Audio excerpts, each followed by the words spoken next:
Bismillahirrahmanirrahim and Assalamu alaikum students. Hope you all are fine. I am your chemistry teacher. Today our topic of discussion is theories and experiments related to structure of atom.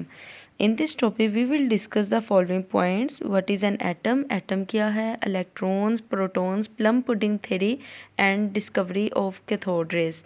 Cathode rays की discovery के under सारे experiments with properties and their results we will discuss in the theories and experiments related to structure of an atom. What is an atom? Atom क्या है? According to Dalton एक chemist था. उसके मुताबिक एक atom जो है वो इनडिविजिबल हार्ड डेंस पेयर है. मीन्स के हार्ड है और स्पेयर लाइक जो है वो उसकी शेप है. एंड एटम्स और the same elements are alike. उसने सेकंड बात ये की थी कि जो एलिमेंट्स के एटम्स हैं वो हमेशा सेम होते हैं. They combine in different ways. और ये जो एटम्स हैं ये डिफरेंट वेज में कंबाइन करके कंपाउंड्स बनाते हैं.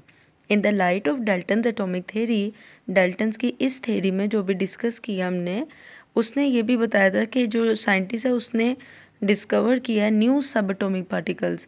एक होते हैं एटॉमिक पार्टिकल्स, एक होते हैं सब एटॉमिक पार्टिकल्स. सब एटॉमिक पार्टिकल्स में आते हैं इलेक्ट्रॉन्स, प्रोटॉन्स और ये जो एटम के अंदर जो भी पार्टिकल्स जो है वो डिस्कवर हुए थे उनको सब एटॉमिक पार्टिकल्स कहते हैं.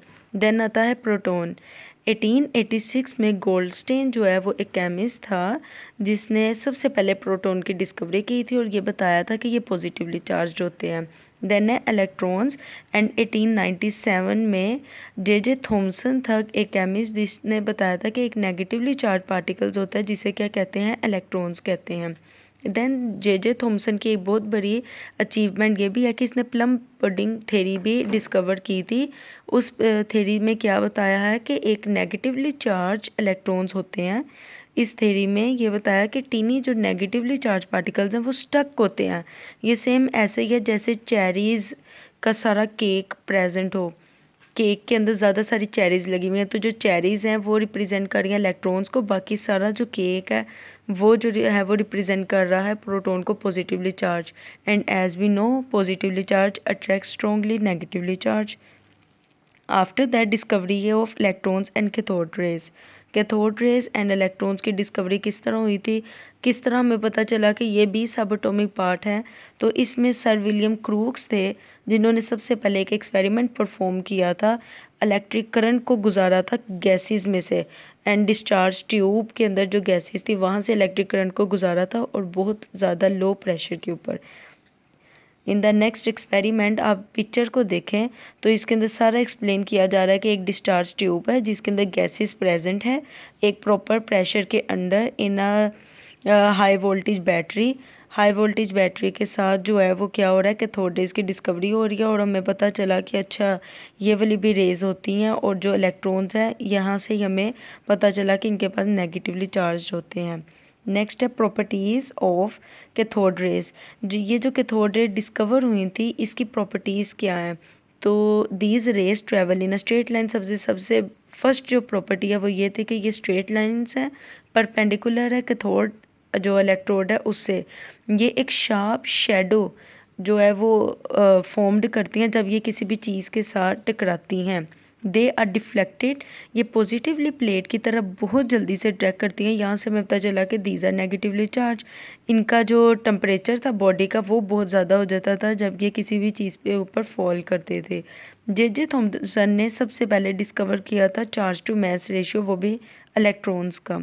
लाइट जो है वो जब रेज हिट करती थी वॉल्स को डिस्चार्ज ट्यूब की तो एक लाइट प्रोड्यूस होती थी. ये ऐसे ही है जैसे ही ज़ोरदार रेज आई और टकराने से लाइट जो है वो प्रोड्यूस हुई. ऐसे जैसे बिजली चमकती है तो वो भी ये वाला फिनोमेना हो रहा होता है और हमें पता चलता है कि अच्छा लाइटनिंग का प्रोसेस हो रहा है.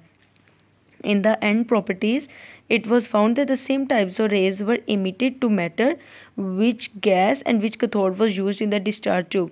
और जो end properties है वो ये बता रहे हैं कि जो same types of rays थी वो emit की गई थी matter से और ये हमें पता चल गया कि ये सारी जो है cathode rays है. एट द एंड कंक्लूजन में हमने जो रिज़ल्ट निकालना है वो ये निकाला है कि ये सारी प्रॉपर्टीज़ जो अबव हमने डिस्कस की हैं ये एक्सप्लेन कर रही हैं कैथोड रेज़ की नेचर को, और ये जो कैथोड रेज़ की नेचर है ये इंडिपेंडेंट है नेचर ऑफ गैस। मींस कोई भी आप गैस यूज़ कर लो, ऐसा नहीं होगा आप हाइड्रोजन यूज़ कर रहे हो कैथोड रेज़ की प्रॉपर्टीज़ चेंज हो गई हैं, हीलियम यूज़। एंड सेकंड जो कंक्लूजन निकाला था वो ये था कि जो shadow of an opaque object है वो सजेस्ट कर रहा है कि रेज़ कि ये फास्ट मूविंग मटेरियल पार्टिकल्स हैं और ये इलेक्ट्रॉन्स हैं। Okay students, if you like this video please share this video with your fellows and wait for the next lecture. अल्लाह हाफिज़, फ़ी अमानिल्लाह and thank you so much.